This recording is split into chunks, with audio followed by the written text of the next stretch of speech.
Halo semuanya, selamat datang di Catatan Belajar, sebuah video yang aku buat untuk mendokumentasikan proses belajarku.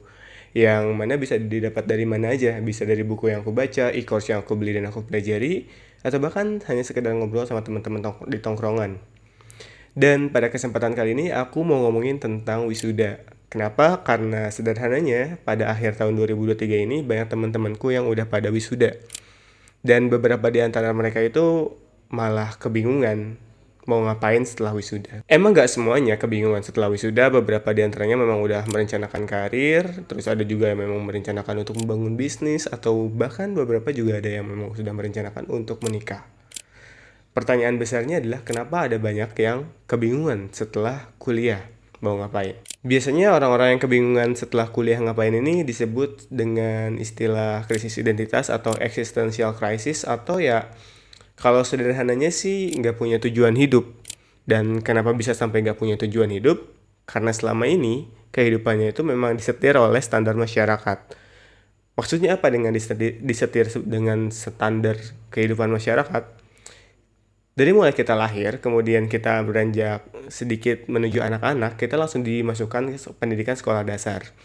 Kemudian kita lanjut SMP, SMA. Dan setelah SMA, respon masyarakat, kecuali yang SMK ya, lanjut kuliah. Bahkan yang SMK, kebetulan kan aku lulusan SMK nih, banyak juga yang memang lanjut ke perkuliahan. Dan itu tuh standar yang bisa dibilang standar masyarakat, yang sebenarnya juga nggak ada yang salah ya kalau memang dari awal udah punya tujuan. Yang jadi permasalahan adalah banyak orang yang mengikuti standar masyarakat karena memang tidak pernah mencari jati diri, tidak pernah mencoba mencari apa yang sebenarnya ingin dikejar. Nah, orang-orang ini yang pada akhirnya kebingungan setelah kuliah mau ngapain. Ya bayangin aja, dari SD sampai lulus kuliah itu berarti kan menghabiskan waktu kurang lebih 16 tahun.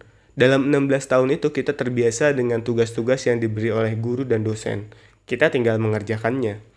Lalu setelah wisuda, itu nggak ada. Selain terbiasa mengikuti standar masyarakat, obrolan-obrolan seputar tujuan hidup juga dianggap tabu. Bahkan kalau misalkan dan tongkrongan terus ada yang ngomongin tentang tujuan hidup, kemungkinan besar responnya adalah candaan. Direspon dengan candaan, tapi kalau misalkan ngomongin game malah dianggap serius. Itu cukup aneh menurutku. Sehingga ya sekali lagi, wajar banyak mahasiswa yang setelah wisuda mengalami kebingungan mau ngapain. Tapi meskipun wajar, aku berharap sebetulnya ini bisa segera diperbaiki karena menurutku pertanyaan-pertanyaan seputar tujuan hidup, pertanyaan-pertanyaan seputar eksistensialisme, pertanyaan seputar kayak sebenarnya kita hidup ngapain itu sangat penting untuk dijawab.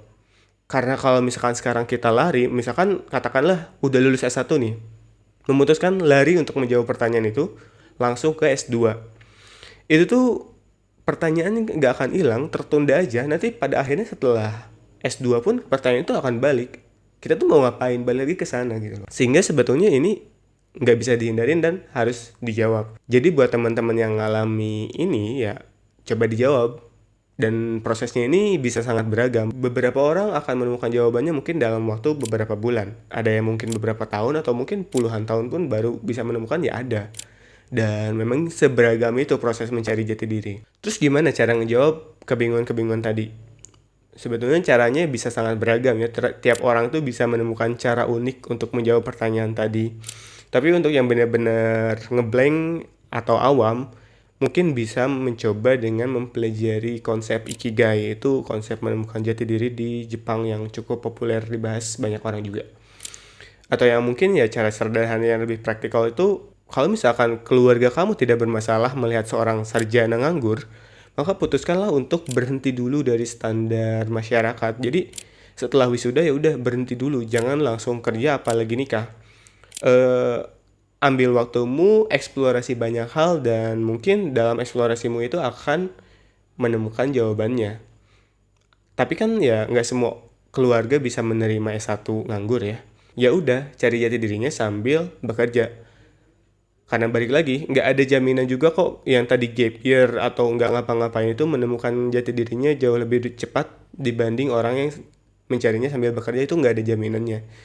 Jadi ya itu, kalau memang punya privilege untuk berhenti dulu sambil mengeksplorasi banyak hal, kamu bisa mengambil privilege itu. Tapi untuk yang nggak memiliki privilege itu pun nggak usah bersedih hati, udah nggak usah berkecil hati. kamu tetap bisa mencoba menjawab itu meskipun sambil harus bekerja dan menafkahi keluargamu. Meskipun aku bilang kalau menjawab pertanyaan ini penting, tapi sebetulnya dalam konteks manfaat ya, maksudnya secara kasat mata ya nggak ada bedanya gitu antara guru yang punya tujuan hidup sama guru yang nggak punya tujuan hidup. Itu tuh ya udah sama-sama guru, nggak ada bedanya. Tapi secara energi yang dirasakan oleh pribadi, misalkan guru yang memiliki tujuan hidup akan benar-benar mengajar dengan tujuannya yang mungkin memang ingin mencerdaskan kehidupan bangsa.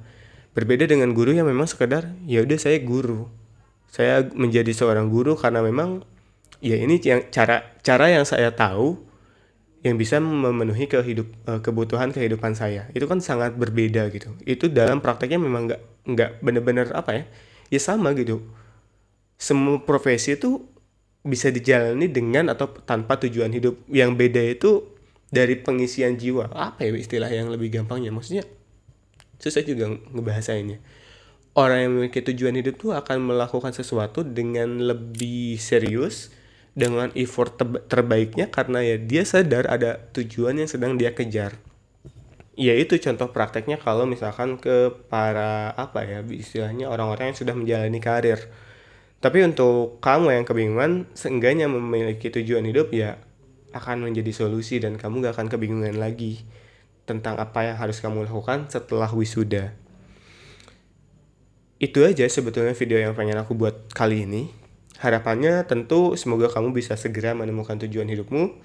Karena seperti apa yang dikatakan oleh Buya Hamka, kalau hidup cuma sebatas hidup, babi di hutan juga hidup. Kalau bekerja cuma sebatas bekerja, kera di hutan pun juga bekerja. Sekian catatan belajar kali ini, semoga ada manfaatnya. Bisa kamu share jika memang ini bermanfaat. Sampai jumpa di catatan belajar yang lainnya. Dah.